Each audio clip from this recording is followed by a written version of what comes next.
that's probably one of the biggest things that sets us apart is people very, very rarely. Now, look, things slip through the cracks, and we all know that. I mean, you're going to have a few claims here and there that just don't go the way that you want them to go, and you're going to have a contractor or a homeowner that's mad about the way that it went, and you know, inevitably that's going to happen. You're not going to get them all 100% right all the time. So we just try to create those redundancies so that that doesn't happen, or we're at least minimizing what that looks like.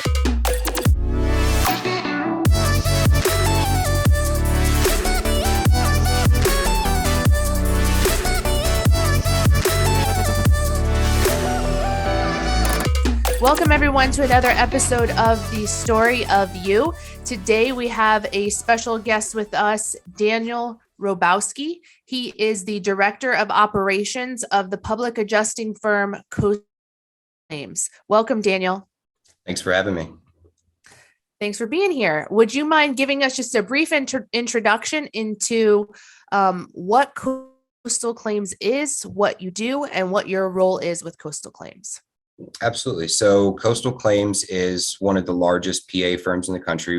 We do public adjusting, appraisal, umpire work, building consultant stuff.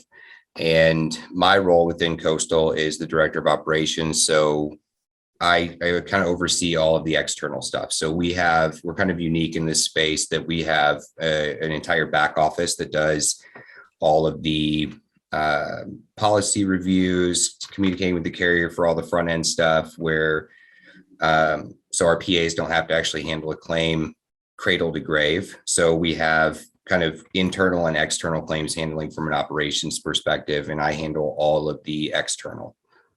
Okay. So just for someone who may not be be aware of the term PA or public adjusters and not understand what that is, can you give us a real simple breakdown of what a public adjuster is for someone who may never have been exposed to the insurance world before? Yeah. So think of it like this. When you have an insurance claim, whether it's for your car, your home, crops, whatever it is, the insurance company is going to send an adjuster out to assess the damage, figure out what the dollar amount associated with that is. We exist on the opposite end of that spectrum. So we are hired by the insured to ensure that the amount paid for a peril is appropriate to the peril. So statistically, a lot of times carriers will reduce the amount of a claim by a pretty large percentage, and then leaving the insured with not enough money to actually pay for what needs to be repaired. Our job is to argue with the carrier to make sure that they pay the appropriate amount. Understood. So you mentioned car claims. Does Coastal Claims handle all insurance types, or do you specialize or focus in one specific type of insurance claim? So we do primarily property insurance claims. Most states only allow public adjusters to operate in property claims. There are a couple of states that will allow automobile claims. Now, there's obviously some outer lying fruit there too, where aircraft, watercraft, crop insurance, stuff like that. So, but Coastal primarily does property insurance claims. Okay. So if I understand correctly, if I am a homeowner and a hurricane damages my house and the homeowner's insurance company is denying my claim or underpaying my claim, that you at Coastal Claims would be someone who could help me to get paid fairly from the insurance company for my damages. Am I understanding correctly? Yeah, that's actually a really good assessment. However, it doesn't apply just to homeowners. It's business owners as well. We do a lot of commercial claims. So, and those range from, 7-Eleven, gas stations, to strip centers, to apartment complexes, townhomes, all that. So, not exclusive to residential by any means, but your assessment's right. We usually get brought in after they figure out they're not getting enough money for something, right? So the carrier says, we're going to give you $10,000 to do $40,000 worth of repairs, and they're trying to figure out how to do that. That's when we're usually brought in, and then we go in and we advocate on their behalf. Excellent. Excellent. Okay. So tell us a little bit about your background. Where are you originally? Say that again. I'm sorry, it broke up just a little bit. Sure. Where are you from originally? I'm actually from Tennessee. I was born just outside of Memphis. I did not live there long. I've been kind of all over the country. So Okay. What caused you to travel so much? just family stuff. And my dad was a truck driver. And so we were kind of wherever that took him, we just kind of moved around. How was that growing up in so many different areas? It wasn't bad. Honestly, it made doing what we do here in a weird way a lot easier, a lot more palatable because you're gone a lot. And so, you don't have your circle is really small. You have 3 or 4 people that you consider close family and friends. You're not surrounded by 20, 30 people all the time. So kind of randomly jumping out and being gone for a few weeks at a time to go deal with a hurricane or a tornado or derecho or something like that. Like everybody's just kind of used to it. So it relieves some of that tension, so to speak. Okay, so it's kind of similar to how your dad was traveling on the road for as a truck driver. You're in a profession where you're having to travel as well. Yeah. Yeah. Yeah. In the position that I have here, it's more as I want to more than it is as needed, because we have PAs all across the country that are handling the claims. So unless there's some kind of obscure situation that I may have some expertise on, then no, I don't necessarily have to travel, but I do like to make sure I'm going around to all of our offices, meeting with guys on site, especially, on unique projects and making sure that we're doing what we need to do appropriately for the insured. Understood. So, who was Daniel Robosky in high school? How would you describe yourself? I was a floater. I didn't fit necessarily into any particular group. I could hang out with the jocks. I could hang out with the nerds. I could hang out with the preps, the hillbillies. Like it didn't really matter. I floated between all the groups. I didn't really fit into any particular group necessarily. So Okay. So you're someone who you're a chameleon. You can get along with a number of different types of people. yes, and I think in this line of work, you absolutely have to, because you have no idea what you're getting ready to walk into a lot of times. So Yeah, you're dealing with different personalities, I'm sure, as your clients, as your opposing adjusters, just all kinds of different personalities. So to be able to find common ground and work cordially with them in an adversarial setting yeah, is a skill set. yeah, So, absolutely.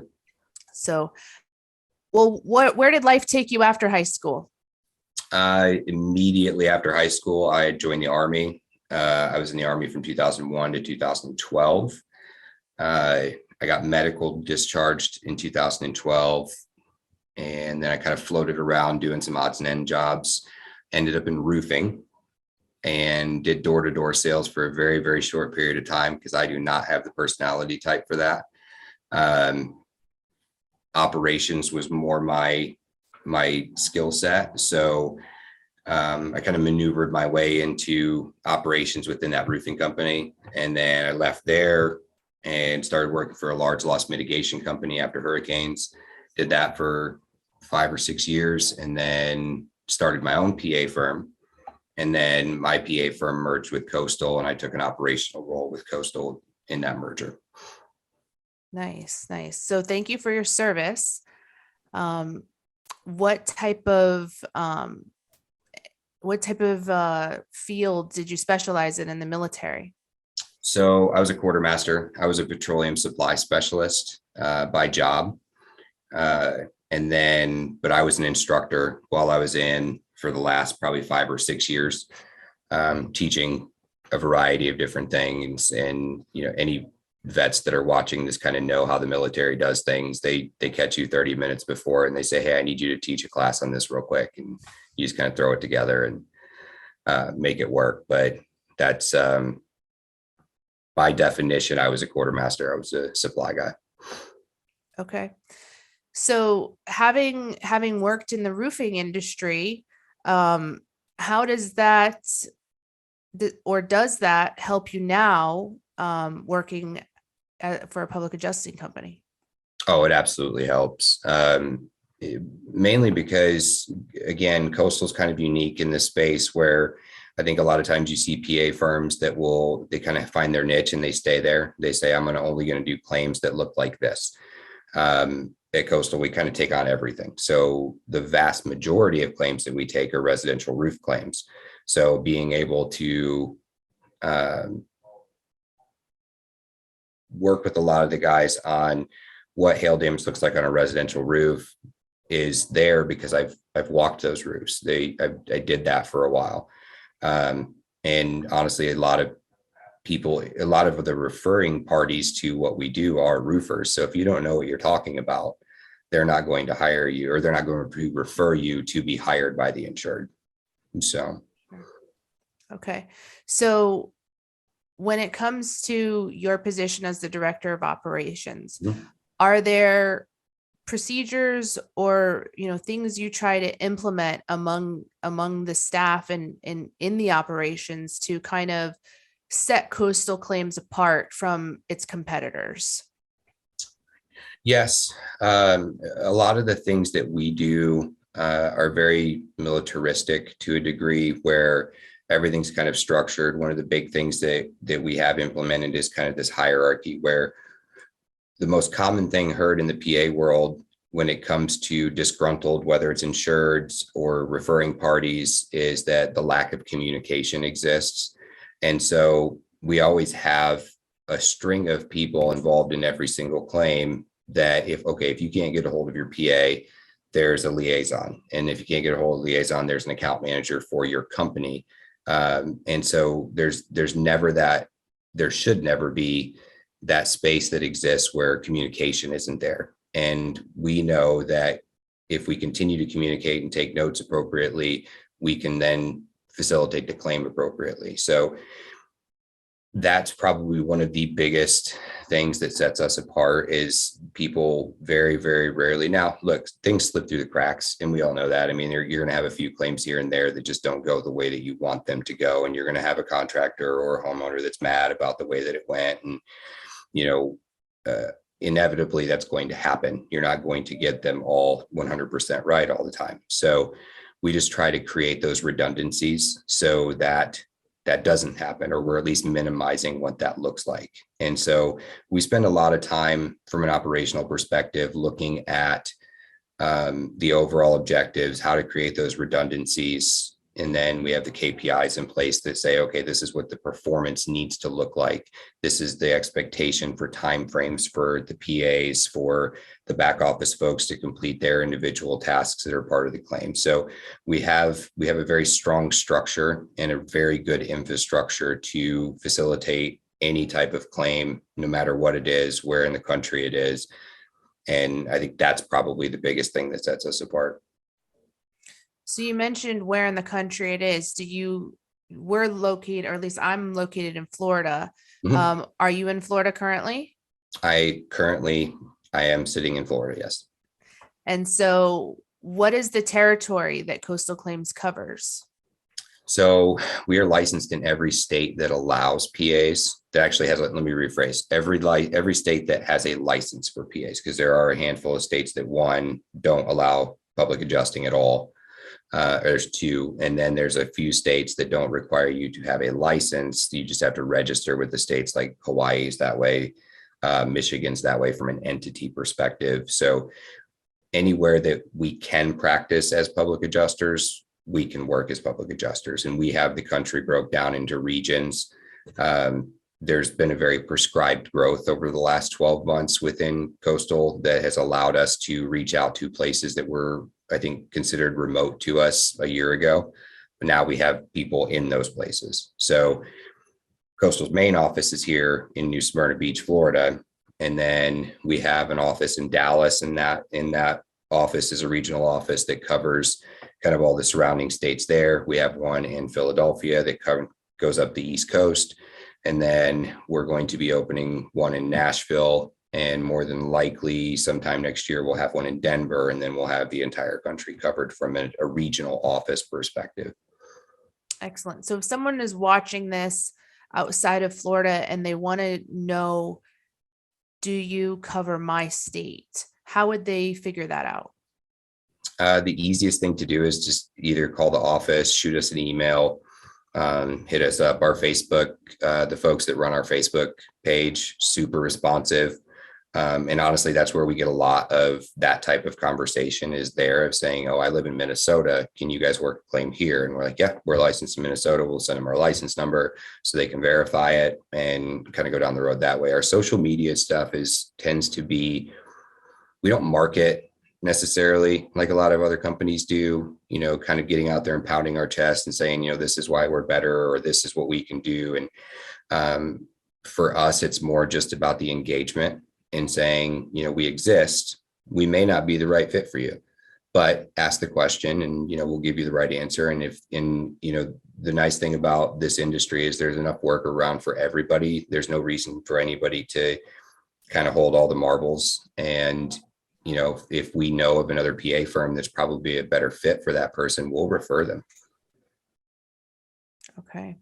So if someone had questions either about the states that you're functioning in or just general questions about your practice, could they email you at the email address you have in Yes. your name there, the Daniel@coastalclaims.net?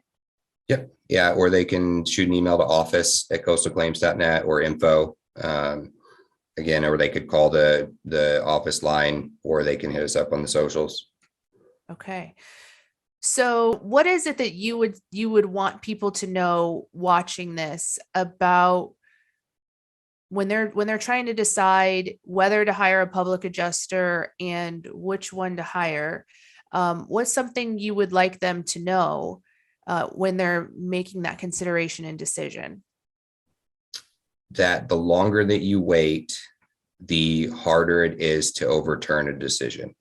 So what we come across a lot when let's say we have a claim that we've said, there's nothing that we're going to be able to do with this. That typically exists because the carrier's adjuster came out the first time, denied it or heavily undervalued it. And they say they get with a contractor. The contractor says, well, we need to call for a reinspect. Then they send somebody else out. We've now went from 2 people that have said no to now like 5 people that have said no, because they have to check, they have to get approval for a reinspection. There's other people that are looking at the claim. And then we'll see a lot of times they'll call for that second reinspection. Well, now we've got 10 or 11 people that have looked at it and said no. And you want us to come in as one person in quotes, right? To say, I'm going to argue against 11 who have already very firmly said no. So the longer that you wait, the less likely you are to get the result that you're looking for. And that's a tough one to get people to really understand, because we charge fees, right? We're not working for free as much as we, enjoy our work and we're wanting to make sure that insureds are made whole. We're still doing it for profit. And so they look at our fees and they say, well, if I just go with my contractor, if I just do this myself, I don't have to pay your fee. You're not wrong. However, your contractor can't talk about policy because of the existence of UPPA laws. And you, as the homeowner, very likely don't know the in-depth details about your policy. So it's kind of one of those things. It's very similar to hiring a lawyer, right? If I was going through a divorce and I don't know anything about divorce or child custody or trusts or whatever, I'm going to bring in somebody who actually lives and breathes in that space. And the sooner that you do that, the better they can advocate for you. And that's kind of where we live, right? Like, just bring us in as soon as possible and we can get you the best result that we can. Okay. So where do you see yourself headed? What do you see the future like for yourself and Coastal Claims in the next 5 to 10 years? For myself or for Coastal? Well, let's start with both. Well, let's do both. So let's start with you personally. Where do you see yourself? Here, still at Coastal, absolutely. Where exactly I sit in the company will be dependent on, obviously my performance. My goal is to continue to move up. Certain people are going to need to retire for me to do that. But I also, on the flip side of that coin, I don't have any interest in them retiring anytime soon. So, honestly, 5 years from now, there's a good chance that I'm still sitting in the same spot, but instead of managing 65 to 75 PAs across the country, my expectation is to be managing around 300 of them. That's incredible. That's incredible growth. So where do you see Coastal Claims headed in the next several years? In a position where nobody can argue that we truly are the biggest PA firm in the country. But along with that, there's a couple different tiers to that conversation, right? So there's the largest because of the amount of people that work here. There's the largest in claim volume. There's the largest in claim turnover. We want to be that Goliath. We want to be what you would consider the standard, for smaller companies to try and to replicate. One of the biggest things that exists within Coastal is the constant training and teaching that we do with other people. I mean, just last week, we had 2 other PA firms come in and sit and shadow us to see how our operation ran so they could implement that into their own companies. And doesn't cost them a dime. We want people to be successful. And so growing to the degree that we want to grow to isn't necessarily about being able to stand at the top of the mountain. It's more so about it broadens our reach to who we can help grow. You want to bring those people up with you, regardless of whether they're your competition or not. Like I said earlier, there's enough work to go around for everybody. And when storms hit and you start talking about billions of dollars worth of damage, there is no reason for us to not push the knowledge that we have out to other PAs. Because if they're not doing the wrong thing and the carriers aren't adjusting and redirecting to wrong tactics, wrong ideas, wrong policy interpretations, if we're able to facilitate that and help them grow, we're also benefiting the industry as a whole. So that's more so what it's about. It's not necessarily saying, oh, we have 500 people that work here, look how big we are. It is because we are that big, let us help you. That's nice. So you have a camaraderie, it seems like, with other public adjusting firms. Oh, absolutely. Absolutely. That's great to hear. So you mentioned earlier about that you have a fee. And I would anticipate some people listening to this may be curious as to, do people pay you out of their pockets for your fees, or is there some other manner in which your fees are paid? So, and I'm going to say this very loosely, typical policy language. Now, again, your policy may be different, my policy may be different, but typical policy language states that public adjusting fees and a handful of other professional fees are the responsibility of the insured.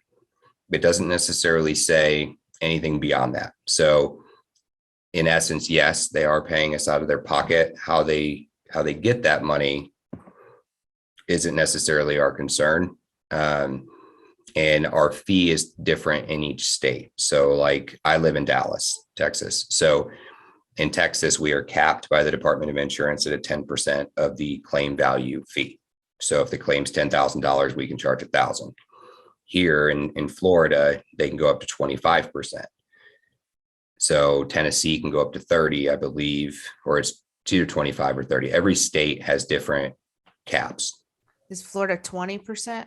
Did you say? Florida's, it's either 20 or 25. I may have said 25 or 30, but the overall point is that each state's something different. Right.